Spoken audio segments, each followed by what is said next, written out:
Batuk bisa menyerang siapapun, muda, tua, laki-laki, maupun perempuan.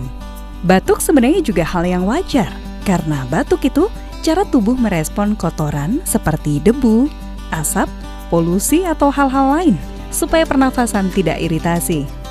Meskipun wajar kawan, jangan sekali-sekali Anda meremehkan batuk, karena batuk berkepanjangan lebih dari 3 minggu bisa jadi indikasi penyakit berbahaya lain. Apa yang menjadi penyebab batuk itu? Apakah karena suatu infeksi, alergi, atau penyebab yang lebih serius?